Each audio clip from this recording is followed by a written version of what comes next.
ખબર તો પડે છે.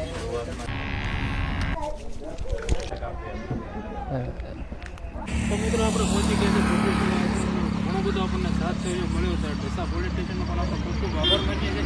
અને અત્યારે પ્રભુ સેવા આશ્રમ આવીએ છીએ અને અત્યારે પ્રભુ સેવા આશ્રમ હાલ તો ઘણા બધા લોકો આવ્યા છે જે આશ્રમની વિઝિટ કરવા માટે આવ્યા છે.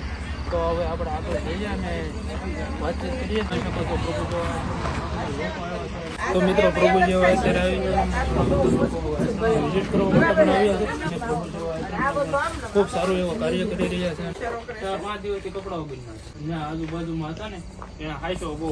તો મિત્રો આપણે પોલીસ સ્ટેશન પોલીસ વેરિફિકેશન પણ કમ્પ્લીટ કરેલું છે અને એ આપણે આશ્રમ આપી એવું લાગે ને. आपका गांव का नाम बताओ. ખબર તો પડે છે. હા તો સમજો તમે ઘરે વી આવ્યા. બાબુભાઈ જ બોલે છે. આવી તમે સેવા કરો છો, મૂકી જાઓ છો, કઈ નાની વાત નથી.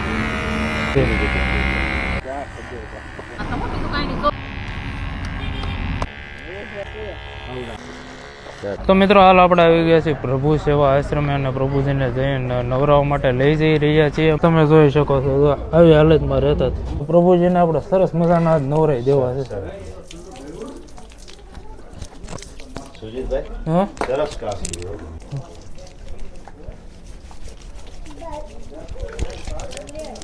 નહીં પેલા ભાઈ આમાં પેશન્ટ ના હોય એટલે થોડા આશ્રમ લીમડા મુલાકાત જરૂર કરજો. પ્રભુ સેવા આશ્રમની બહુ સારું એવું કાર્ય કરી રહ્યા છે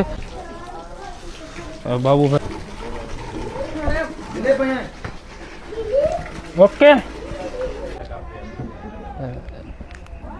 જો મિત્રો આ ભગવાનને આપણે પ્રભુ સેવા આશ્રમ લીમડા જે ખૂબ સારી એવા સેવા કરી રહ્યા છીએ અને અત્યારે હાલ આપણે પ્રભુ સેવા આશ્રમ લીમડા માટે આવ્યા હતા. પ્રભુજીને આપણે ડીસા રેલવે સ્ટેશનેથી એમને રેસ્ક્યુ કર્યા અને પ્રભુ સેવા આશ્રમનું ખૂબ સારું એવું કાર્ય છે. તમે પણ એકવાર વિઝિટ કરજો અને મિત્રો આ વિડીયો વધારેમાં વધારે શેર કરજો જેથી કરીને આ પ્રભુજીને એમનો મળી જાય અને આટા મારતા થાય અને આજુબાજુની દુકાનવાળાએ પણ ઘણો બધો સપોર્ટ કર્યો છે. અને વિડીયો વધારેમાં વધારે શેર કરો જેથી કરીને પ્રભુજીને એમનું પોતાનું ઘર મળી જાય.